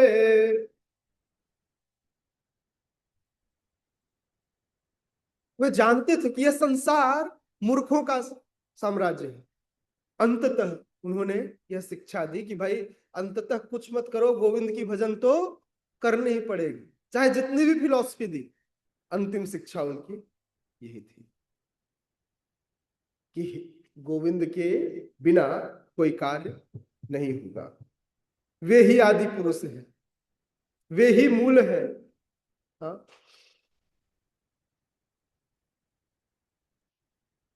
वेदांत इस बात को कहता है, जन्मादस्य यतोन्वयाति तरत, बोले प्रतीक वस्तु जन्मादस्य। हाँ, प्रतीक जीव मूल रूप से परमेश्वर से ही उत्पन्न होता है। प्रत्येक जीव मूल रूप से कहां से उत्पन्न होता है? परमेश्वर से ही। सभी के आदि कारण स्वयं भगवान है। जन्मादस्य यतोऽन्वयादितरत चार्थे स्वभिज्ञः स्वरा तेने ब्रह्म हृदय आदि कवये मुह्यन्ति यत् सूरयः तेजो वारिमृदा यथा विनिमयो यत्र त्रिसर्गो मृषा धाम्ना स्वेन सदा निरस्तकुहकम् सत्यं परम धीमहि। प्रत्येक जीव के आदि कारण स्वयं भगवान है। हे भगवान, हे वसुदेव के पुत्र श्री कृष्ण, हे सर्वव्यापी भगवान, हम आपको सादर नमस्कार करते हैं, क्योंकि वे ही परम सत्य हैं, उनके अलावा कोई दूसरा सत्य नहीं है। वे समस्त ब्रह्मांडों की उत्पत्ति के, पालन के और संहार के मूल कारण है। क्या है? वे ही इसके मूल कारण है। जगत कारण तुम्ही, जगत जीवन, आप ही जगत के कारण है और आप ही जगत के जीवन है। जब भगवान अपना विस्तार करते हैं, भगवान के विस्तार के रूप में बलराम जी आते हैं, उनका विस्तार होता है। बलराम का विस्तार होता है तो चतुर्व्यूह विस्तार होता है, जिनको कहते हैं वासुदेव, संकर्षण, प्रद्युम्न और अनिरुद्ध। ये संकर्षण विस्तार करते हैं तो दो लोगों में विस्तार करते हैं, सदाशिव और महाविष्णु, जिनको कारणोदक्षाय विष्णु कहते हैं। ये कारणोदक्षाय विष्णु क्या करते हैं? अपने रोमकूपों से ब्रह्मांड को प्रकट करते हैं और सदाशिव दृष्टिपात करते हैं। इसीलिए समस्त जीवों को शिव जी के पुत्र के रूप में, अंश के रूप में भी माना जाता है, क्योंकि दृष्टिपात किसके रूप में करते हैं? भगवान इस संसार में डायरेक्ट कुछ नहीं करते, परोक्ष रूप से शिव जी के रूप में दृष्टिपात करते हैं, और प्रकृति के साथ सदाशिव का जब संयोग होता है तब जाकर इस सृष्टि का निर्माण होता है, तब जीव का प्राकट्य होता है। कर्पूर गौरम करुणावतारम संसार सारम भुजगेंद्रहारम सदा वसंतम हृदयारविंदे भवम भवानी सहितम नमामि। इस हृदय में कौन बसते हैं? परमात्मा। हम क्या कह रहे हैं? सदा वसंतम हृदयारविंदे भवम भवामी सहितम नमामि। हम चाहते हैं भगवान आप भवानी के संग में हमारे हृदय में निवास कीजिए। तो ये भवम भवामी सहितम नमामि कोई और नहीं, स्वयं परमात्मा है, क्योंकि ये उनके ही विस्तार है। समझ में आ रहा है? तो सबसे पहले चीजों के मूल को समझना पड़ेगा, है ना? ज्यादा डीप तो नहीं हो रहा है, ऐसा तो नहीं कि मैं ज्यादा गहरी फिलॉसफी में, क्योंकि मैं प्रयास कर रहा था ऊपर पर, लेकिन कुछ चीजें हैं ऐसी जो मैं थोड़ा डीप बता रहा हूं। ना समझ में आए तो पर्सनली पूछ लीजिएगा, है ना? ठीक है, बाहर निकल जाते हैं। तो शिला प्रभुपाद कहते हैं कि भगवान वे हैं जो 6 ऐश्वर्यों के स्वामी। किसको किसको पता है 6 ऐश्वर्य कौन कौन से हैं? 6 ऐश्वर्य, जी प्रभु जी, भगवान के 6 ऐश्वर्य कौन कौन से हैं? भगवान प्रभु, संपूर्ण धन 1, संपूर्ण यश, संपूर्ण बल, संपूर्ण ज्ञान, संपूर्ण वैराग्य और त्याग एक ही है, एक और संपूर्ण सौंदर्य। ऐसे भगवान के 6 ऐश्वर्य हैं। हो सकता है कि कोई बहुत सुंदर हो, हाँ, प्रभु जी जैसा हमारे, है ना, बहुत सुंदर सा, बहुत सुंदर हो सकता है, लेकिन बोले संपूर्ण सुंदरता मुश्किल है। विश्व सुंदरी हो, विश्व सुंदर हो, जो भी हो, लेकिन बोले संसार की सारी सुंदरता कुछ महीनों में ढल जाती है। नहीं, विश्व सुंदरियों की सुंदरता ढल जाती है कुछ दिनों बाद। बोले पहले बड़ी अच्छी दिखती थी, अभी अच्छी नहीं, सुंदरता गई। हाँ, भगवान ही वे हैं जो एकमात्र सुंदर है। सत्यम शिवम सुंदरम,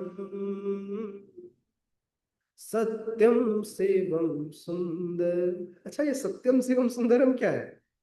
ये भगवान का, ये भगवान के गुण है। भगवान सत्य है, भगवान शिव है। शिव मतलब परम शुद्ध, और सुंदरम, भगवान से सुंदर कोई नहीं है, इसलिए भगवान के लिए कहा जाता है सत्यम शिवम सुंदरम। अब लोग इसको क्या कहते हैं, इसका अर्थ क्या निकालते हैं? शास्त्रों में सत्यम शिवम सुंदरम का यही मतलब है। परम सत्य भगवान है, परम शुद्ध भगवान है, परम, इसलिए शिवम कहते हैं उनको। और सुंदरम, ये शिवम शिव जीव के लिए उपयुक्त नहीं हुआ है ना यहाँ पर। भगवान, भगवान शिव एक व्यक्ति है ना, भगवान के विस्तार है, लेकिन यहाँ पर जो सत्यम शिवम सुंदरम में जो शिवम शब्द है वह शिव जी के लिए प्रयुक्त नहीं है। ये शिवम मतलब परम शुद्ध, ठीक है। तो भगवान का स्वरूप कैसा है? सत्यम शिवम सुंदरम। तो छह ऐश्वर्य, कोई बलशाली हो सकता है, हनुमान जी बलशाली हो सकते हैं, बॉडी बिल्डर है, अच्छा शरीर है, खूब ताकत है, हाँ, जाकर के हिमालय से पूरा पहाड़ उठा कर ले आए, लेकिन बोले संपूर्ण शक्ति, है ना। देव और दानव मिलकर समुद्र मंथन करने गए, भगवान ने कहा देखो भाई, मंथन करना है, किसका? किसका? सामान्य समुद्र नहीं था, क्षीर सागर का। किसका? दूध के सागर का मंथन चल रहा था। कोई नॉर्मल सागर नहीं था कि नॉर्मल समुद्र था जो आप देखते हैं। क्षीर सागर का मंथन करना था। इतना बड़ा मंथन करने के लिए बर्तन है, क्षीर सागर है, तो मथनी भी अच्छी चाहिए जो पूरा घुमा सके। तो बोले क्या किया जाए? बोले मंदराचल पर्वत लाया जाए। मंदराचल पर्वत लाना है उठा करके, जिसकी ऊंचाई कितनी है? 88,000 योजन। कितना? अब उठाना है, बोले उठाएगा कौन? तो नारा लगाते हैं, कौन उठाएगा? हम उठाएंगे, हम उठाएंगे। लुगाई, कौन उठाएगा मंदराचल पर्वत? बोलिए। लगा, नारा लगने लगा। देव बोले हम किसी से कम है क्या? दानव बोले हम किसी से कम है। दोनों लगे नारा, हम उठाएंगे, हम उठाएंगे। बोले, ब्रह्मा जी बोले देखो दोनों में कोई औकात नहीं, दोनों साइड से लग जाओ। ठीक है भाई, लग गए, उठाए। जब उठाए तो एक साइड बलि महाराज सहित खूब सारे दानव आदि, पूरे उनकी, पूरा उनका टोली था।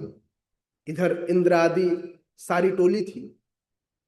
सब उठाए, उठा तो लिए, भारी चीज उठाना, लेकिन उठाकर लेकर चलना, दोनों में अंतर है।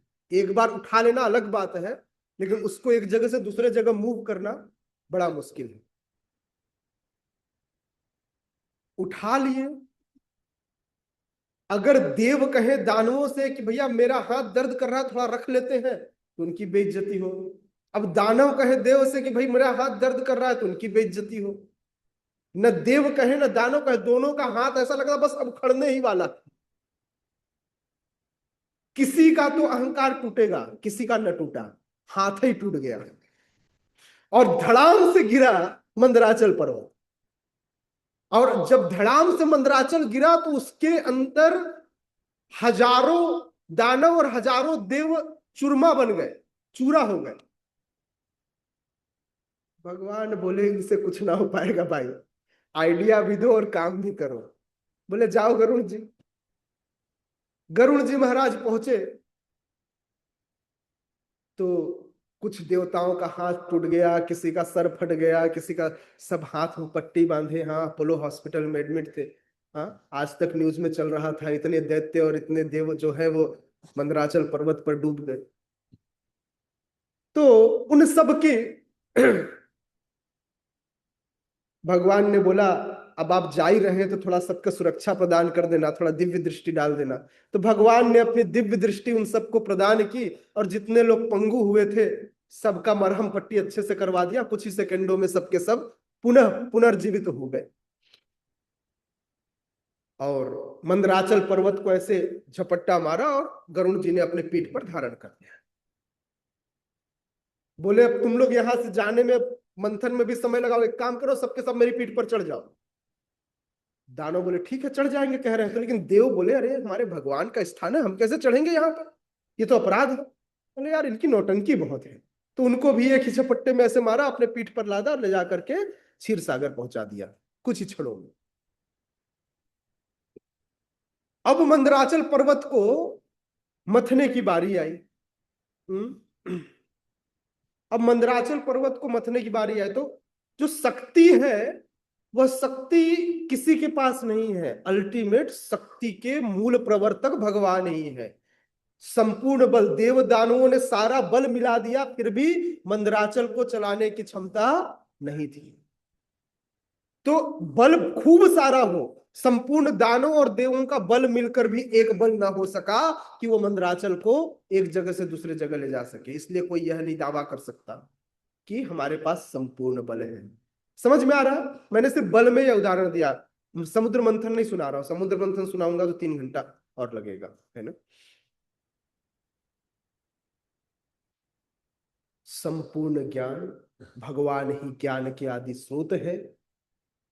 ब्रह्मा जी के प्राकट्य के साथ ब्रह्मा जी जैसे ही भगवान के नाभि कमल से प्रकट हुए, उन्हें कुछ नहीं समझ में आ रहा था कहां जाऊं, क्या करूं, क्यों प्रकट हुआ हूं, मैं हूं कौन, मेरे पिता कौन, क्या करूं। अंततः भगवान ने उन्हें दिव्य ज्ञान प्रदान किया और उस ज्ञान से उन्होंने इस ब्रह्मांड पर सृष्टि की। ध्रुव महाराज के सामने जब भगवान प्रकट हुए तो ध्रुव महाराज को नहीं पता था कि मुझे करना क्या है, मुझे क्या करूं, भगवान आए हैं तो एक छोटा बच्चा क्या करता है, कोई भी चीज सामने आती है तो क्या करता है, उसको पकड़ता है, उसको मुंह में डालता है। वैसे ही ध्रुव महाराज भगवान को चाटने लगे, ऐसे लगे कि खा जाएंगे पी जाएंगे। लेकिन ध्रुव महाराज भगवान समझ गए कि इनको कुछ नहीं समझ में आ रहा है, इनको करना क्या है। एक 5 वर्ष का बोध बालक अपनी गुरु नारद मुनि की आज्ञा से तप किया, तप करके भगवान को प्रकट कर लिया, लेकिन आगे नहीं पता करना क्या है। भगवान ने तुरंत ही अपने शंख के अग्रभाग को उनके मस्तक से स्पर्श कराया और उन्हें समस्त वेदों का ज्ञान हो गया। और भगवान के सामने वे क्या करने लगे, भगवान के सामने भगवान का गुणगान करने लगे। यस्मिन् विरुद्ध गतयो यनि संपतन्ति विद्यादयो विविध शक्तय आनुपूर्वया तद ब्रह्म विश्वभवमेकमनन्तमाद्यम् आनंद मात्रम विकारमहं प्रपद्ये। तो इस तरह से प्रार्थना करने लगे। यह भगवान के द्वारा दिया गया यह दिव्य गुण है, वह दिव्य ज्ञान है। क्योंकि भगवान कौन है, ज्ञान के आदि स्रोत है, वे ही परम ज्ञानी है, संपूर्ण ज्ञान के संपूर्ण ज्ञान रखने वाले हैं। तो भगवान के 6 ऐश्वर्यों में से एक ऐश्वर्य क्या है, संपूर्ण ज्ञान। श्रीला प्रभुपाद कहते हैं कि भगवान समस्त ज्ञान के स्रोत है। ब्रह्मा जी कहते हैं कि असीम निर्गुण ब्रह्म गोविंद के दिव्य शरीर का तेज है। पूर्ण पुरुषोत्तम भगवान इस असीम तेज मंडल में असंख्य ब्रह्मांड को उत्पन्न करते हैं, जो विभिन्न कोटि के असंख्य ग्रहों से युक्त है। यद्यपि परम पुरुष सब कारणों के मूल है, किंतु उनका निर्गुण तेज जिसे ब्रह्म कहा जाता है वह इस भौतिक जगत का तात्कालिक कारण है। इसलिए उस तात्कालिक कारण को ध्रुव महाराज प्रणाम करते हैं। वह अपरिवर्तनीय ब्रह्मानंद का उपभोग करता है, जिससे यहां पर ब्रह्म आनंद कहा गया है। ऐसे निर्गुण स्वरूप का ध्यान स्वयं ध्रुव महाराज कहते हैं। विश्वनाथ चक्रवर्ती ठाकुर कहते हैं कि निर्गुण पक्ष जो यहां पर दिखाया गया है, इस निर्गुण पक्ष या ब्रह्म का प्राकट्य उन व्यक्तियों के लिए है जो अत्यंत उन्नत तो है, किंतु आध्यात्मिक लक्षणों को, वहां की विविधता को नहीं समझ पाते। जो ज्ञान से बहुत उन्नत है, जो ज्ञानी तो है, लेकिन भगवत विषयों को बहुत अच्छे से नहीं समझते, वे लोग के लिए यह विषय है निर्गुण ब्रह्म। भक्ति को नहीं समझते, खूब ज्ञान है, खूब वेद वेदांत पर बात करते हैं, लेकिन भगवान के विषय में उन्हें नहीं पता। इनमें से कुछ लोग ऐसे हैं जो लोग श्रीमद् भागवत आदि ग्रंथों को, जो भक्ति की मूल को दिखाता है, भक्ति के महात्म को दिखाता है, इसे सर्वोपरि नहीं मानते।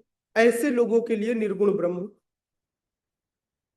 की स्थापना विश्वनाथ चक्रवर्ती ठाकुर कहते हैं कि ऐसे लोग निर्गुण ब्रह्म की उपासना करते हैं। ऐसे भक्तों को कहते हैं ज्ञान मिश्रित भक्त। ये ज्ञान मिश्रित भक्त है, शुद्ध भक्त नहीं है। क्या है? ज्ञान मिश्रित, ज्ञानी है, खूब ज्ञानी है, ज्ञान मिश्रित भक्त है। ऐसे भक्त जिनमें भक्ति के साथ साथ अनुभव गम्य ज्ञान मिश्रित रहता है और खूब ज्ञान का बखान करते हैं,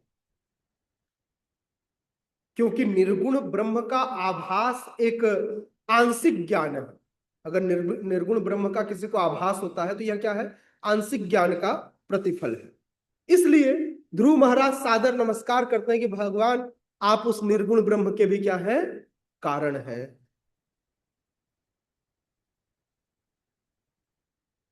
श्रीला प्रभुपाद कहते हैं कि निर्गुण ब्रह्म परम सत्य का दूरस्थ साक्षात्कार है। परम सत्य का ही साक्षात्कार है, लेकिन दूर से, पास से नहीं। जैसे अभी आप सूर्य को देखिए, आपको सूर्य नहीं दिखाई देगा। क्या दिखाई देगा? प्रकाश दिखाई देगा। तो जो व्यक्ति अभी अभी आया हो उसको लगेगा यही सूर्य है, वो प्रकाश को सूर्य मान लेगा। इसको कहते हैं दूरस्थ साक्षात्कार। लेकिन सुबह सुबह आपको दिखाई देता है, सुबह सुबह वो लालिमा युक्त गोला सा, अभी आपको गोला गोला नहीं दिखाई देगा, अभी आप देख ही नहीं पाओगे, अभी सिर्फ प्रकाश देख पाओगे। तो निर्गुण ब्रह्म को श्रीला प्रभुपाद कह रहे हैं कि यह भगवान का दूरस्थ साक्षात्कार है।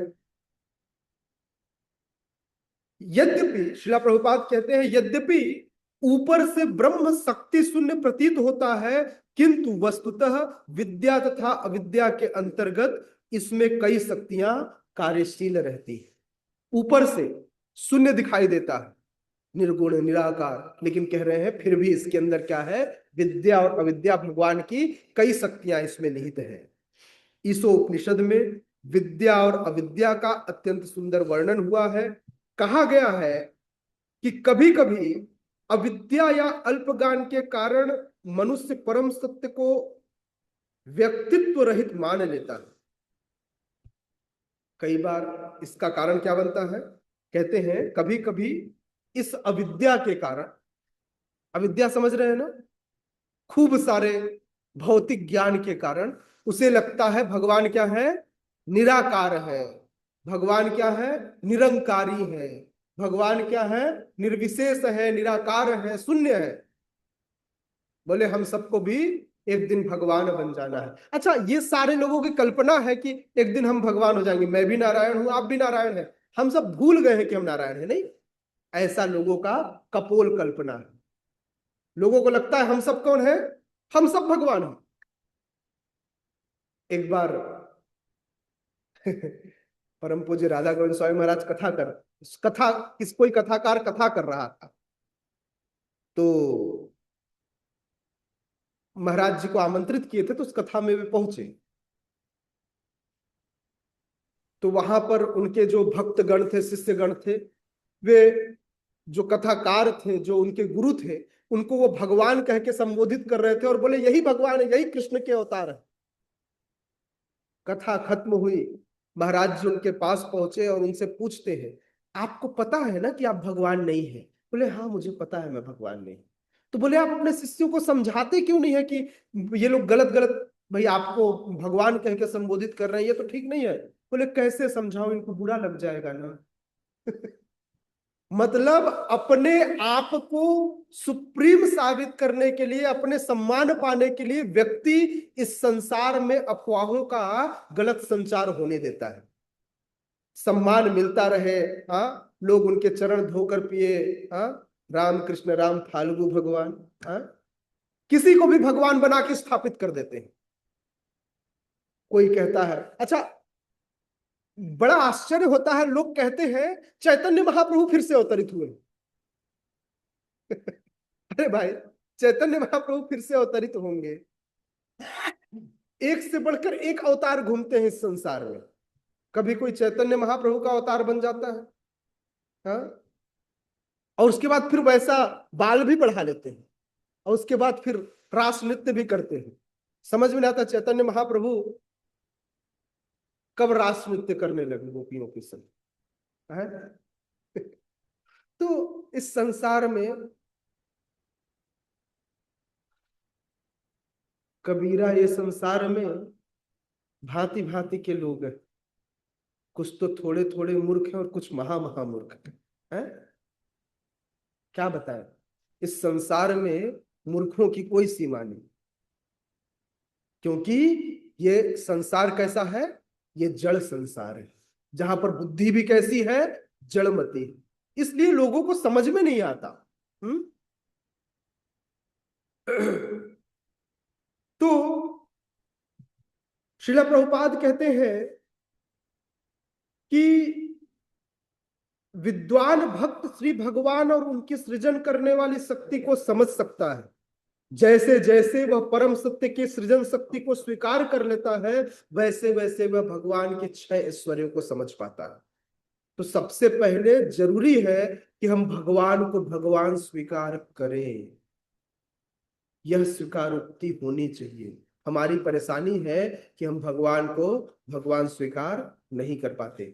मैं हर बार ये कथा में कहता हूं कि जिस दिन हम मान लेंगे कि यहाँ राधा रास बिहारी बैठे हैं, उस दिन हमारे जीवन से सारे कष्ट खत्म हो जाएंगे। हम भगवान को भगवान मान ही नहीं पाते। लोगों ने, गुरु महाराज ने कहा है, शास्त्र कहते हैं, इसलिए हम जानते हैं कि यह विग्रह स्वरूप है, भगवान है, मानते नहीं। जिस दिन हम मान लेंगे, सोचिए जिसके पास भगवान हो उनके जीवन में कोई कष्ट होगा? नहीं होगा। तो हम मानते नहीं। श्रील प्रभुपाद कहते हैं कि हम तभी भगवान को समझ पाएंगे जब हम भगवान को स्वीकार कर लेंगे, है ना। केवल इस अवस्था में ही आनंद का आस्वादन किया जा सकता है। विश्वनाथ चक्रवर्ती ठाकुर एक और उदाहरण देते हैं और कहते हैं, जो लक्ष्य की ओर अग्रसर होते हुए एक मनुष्य का, जो लक्ष्य की ओर अग्रसर होते हुए आगे बढ़ता है, और जो जो वे लक्ष्य की ओर आगे बढ़ते हैं, त्यों त्यों उन्हें लक्ष्य दूर दिखाई देने लगता है। तो इस संसार के जो लक्ष्य है, इस संसार में हम जब सुख को पाना चाहते हैं तो ये सुख उसी प्रकार से दूर होती है जैसे मृग मरीचिका। जब रेगिस्तान में एक मृग को बड़ा तेज प्यास लगता है, तो उसको लगता है बस आगे पानी दिखाई दे रही है, दौड़ के जाती है और पानी उससे फिर से कुछ दूर।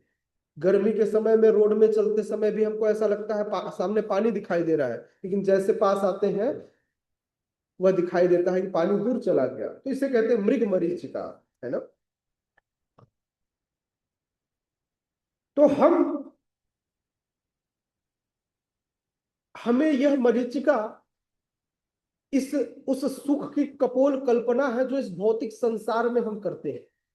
इस भौतिक संसार में भी हमें यह सुख लगता है बस आने ही वाला है, बस हम पहुंचने ही वाले हैं, आज के बाद हम सुखी हो ही गए।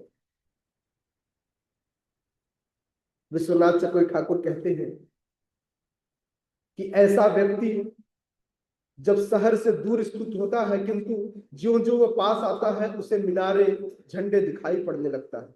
जब वो शहर के अंदर प्रवेश करता है तो उसे अनेक मार्ग वाटिकाएं, सरोवर, बाजार, दुकानें, खरीदारी कर रहे लोग दिखाई पड़ते हैं।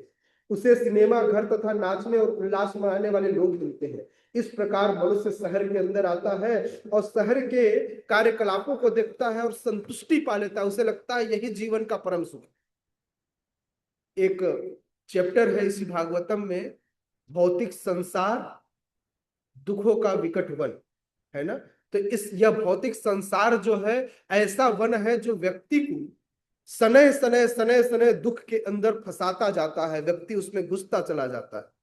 तो इस संसार में सुख की कल्पना केवल कपोल कल्पना है, जब तक व्यक्ति भगवान के शरणागत नहीं हो जाता। यदि व्यक्ति तुरंत भगवान के शरणागत हो जाए तो वह परम सुख का प्राप्ति कर सकता है। जगत गुरु शील प्रभुपाद की, श्रीमद् भागवतम महापुराण की, उपस्थित गौर भक्त वृंद की निताय निताय गौर प्रेमानंदे।